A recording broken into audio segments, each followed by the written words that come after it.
their records are cleared and they're fully exonerated for the lies told about them,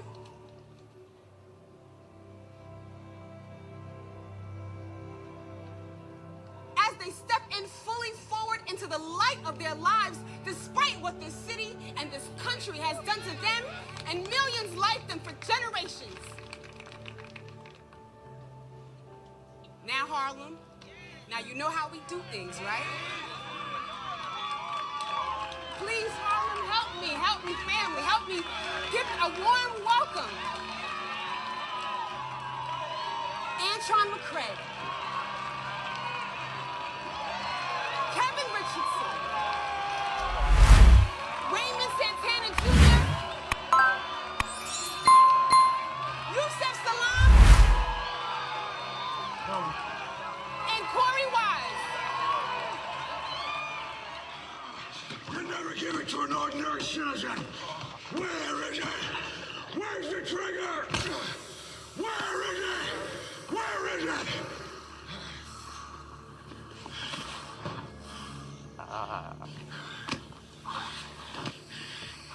Tell me where the trigger is. Then you have my permission to die.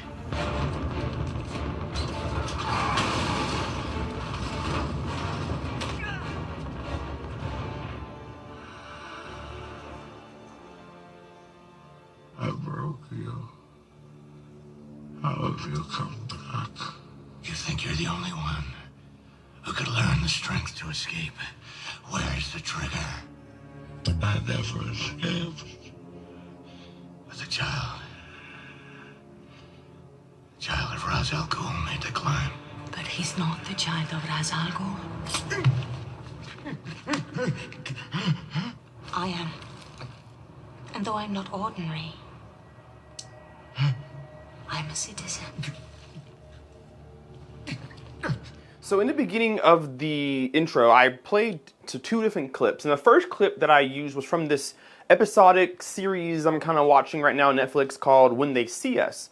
And this particular scene was really interesting to listen to because it had a lot of different things going on at once. You had the main voice, there's a female talking, which is the more prominent voice you guys heard, but there was a lot of ambient noise going around the background. So there was some clapping going on. I think there at one point was some cars passing by, some horns honking, some background chatter was going on, all at the same time. And what this shows off is the ability or the lack of the ability to separate what's going on, even although it's happening all at one time. And this center channel does it very well. I want to skip past what I wanted to say and go straight to this before I lose my thought. The dispersion on this center channel is incredibly good. And I thought it would be because I have the KEF R11s as my main speakers. And a lot of the technology, of course, is inside the R2C because it's from the same model, same series. And the dispersion continues to be just as good on the center channel as it is on the main speakers. And what I mean by dispersion is the ability to not have like a pinpointed sound. Like when you put your hands like this, you can shape your sound to go where you want it to go. So usually when you're yelling at somebody across the hall or across the field, you put your hands over here and say, hey, over here, look, hey, I'm talking to you. And it directs that sound, it pinpoints it more the direction you want to go. Dispersion is quite the opposite. Dispersion means that it doesn't have this pinpoint type of sound, like you're not stuck in a certain sweet spot. It does this kind of maneuver where the sound just spreads across the whole listening stage, across the whole seating arrangement that I have going on in here. And it makes, not only does it make it more believable what I'm watching, but my particular case, it makes it easier for placement. Not unfortunately, it's, you know, you gain some, you lose some. I have a UST projector, ultra short throw, and ultra short throws go where your center channel goes, right? In the middle, just under the screen, typically where your center channel goes. And it's hard to put a center channel anywhere near your projector because you block the projectors, the lasers, right? And so mine is inside of a cabinet and it's pulled to the front and it's angled upwards, but it's really low from the screen. And I thought that I would hate it, and I don't hate it actually.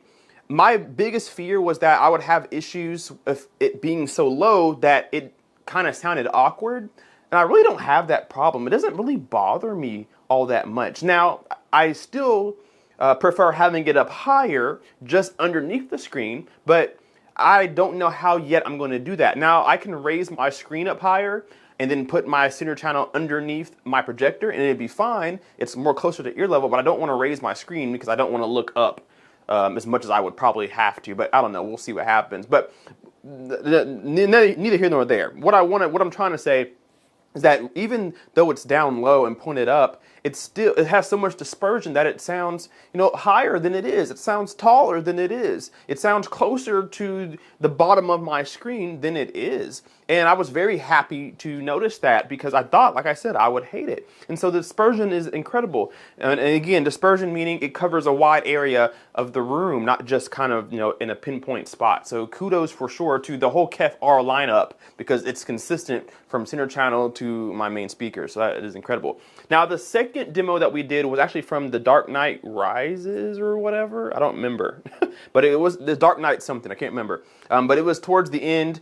And Bruce was definitely in a little battle here talking to his foe.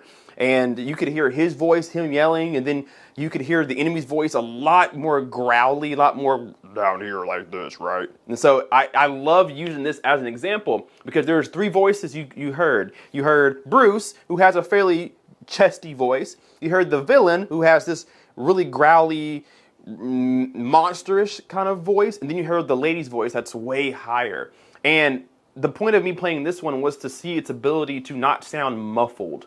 The center channel is what makes a center channel a bad center channel is the lack of being able to understand the dialogue. And usually when you can't understand the dialogue, it's because it's too muffled. Not really that it's not loud enough or whatever. It's just that it sounds too chesty. It sounds bloated, and everything kind of sounds like you're talking in front of a pillow. I'm going to use a pillow for example. There's a pillow. I'm gonna talk through this pillow, right? And I'm gonna try to tell you I'm gonna have this whole video through this pillow, right? And you probably can barely understand what I'm saying. And so that's what some center channels sound like. It's a huge difference in sound quality.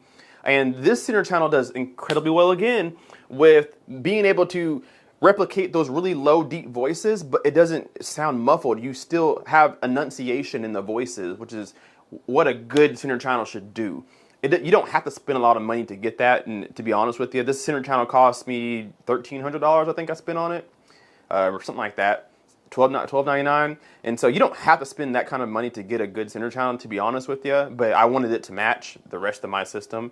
But you want a center channel that doesn't sound like you're talking through a pillow, because that's literally what a bad center channel sounds like, and by force, you have to turn the volume up to try to make up for that muffled sound because it sounds quieter than the rest of the system, but it's not quieter, it's just that there's no articulation in the voices when they speak. And I have no problems with that even being inside a cabinet. Now, thankfully, which I didn't know when I bought this, but this speaker is sealed. There are no ports in the back, so that helps a lot. If you have a center channel that's near a wall or inside something and you're having that muffled problem, step number one, pull it forward. Step number two is plug those ports. I don't really see the point of having ports on a center channel because you don't really cross it over very low. Now, I do want to say this really quickly because this is a disclaimer. I actually have my system running in full range. So we were listening to the center channel in full range. All my speakers in here are running in full range because I've been experimenting with it to see if there's any benefit. And yeah, that demo, all of them was in full range. And regardless of it being full range, I still heard separation of voices between male, female, monstrous, light voices, heavy, chesty voices. I mean, it's a fantastic center channel. I don't have any complaints except this. For some reason, I don't know if it's harder to drive than my KEF R11s or what. The sensitivity rating is very similar between my R11s and the center channel, but Anthem had to raise my volume level, the level on my center channel to +9. And I've never in my entire career of doing this home theater thing had any receiver or preprocessor turn my center channel that high. It's always been -1, -2, and I've turned it up maybe +1, +2 just for my personal preference. This thing's on +9. And it's still not quite as loud as the other speakers in the room, which is so weird. And I don't know what the problem is. I checked my wiring and phasing and things like that, make sure that I didn't have anything crossed. No, everything's plugged up correctly. I don't know why it did that. So I'm probably going to run a second a room correction test to see if it does it a second time, and maybe a third time just to, you know, you do 3 times for an experiment, right? Get it consistent. But it marked it up to 9, and it's still not that loud. And it kind of blew my mind that Anthem felt that it needed to do that. And maybe it is because of the placement. Maybe because it is so low, it has a farther distance to travel to my ear in regards to like location based off, you know, where it's at compared to my R11s. Maybe that's why everything is ear level minus my center channel. So maybe that's the problem. But plus 9, man, that's high because everything else is around 0, -5, or excuse me, -0.5, -1s. Everything's kind of around there. So it's a lot louder than everything else. So it's interesting. All right, guys, that's going to do it for my R2C center channel. I think it's a solid center channel. And a lot of people in the comment section told me to go for the Q... I don't remember what it was. Is it 150C or something like that? The Q line center channel, because they said it's, you know, just as good for a lot less money. It probably is. It uses the same technology. It has a UniQ driver in the middle. It has different mid-bass drivers flanking it, and it's a different type of, you know, cabinet. But I don't know. It's something about having as close to uniform sound as I can.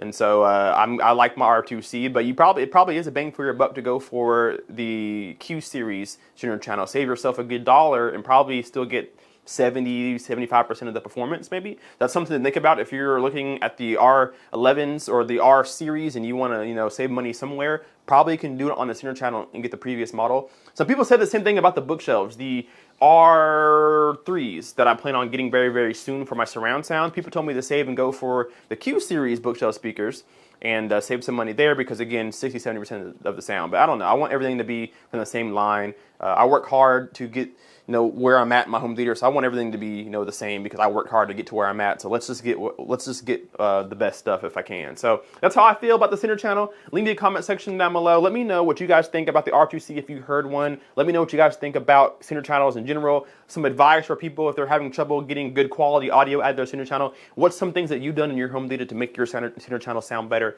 Let us know that down below in the comment section. Hit that like button and subscribe if you are not already. We will see you guys in tomorrow's video for a special video you guys requested. So see you guys tomorrow. Kpaceguy out. Peace. Say I lost my mind, I will keep on holding my head high, even if the sky is falling down.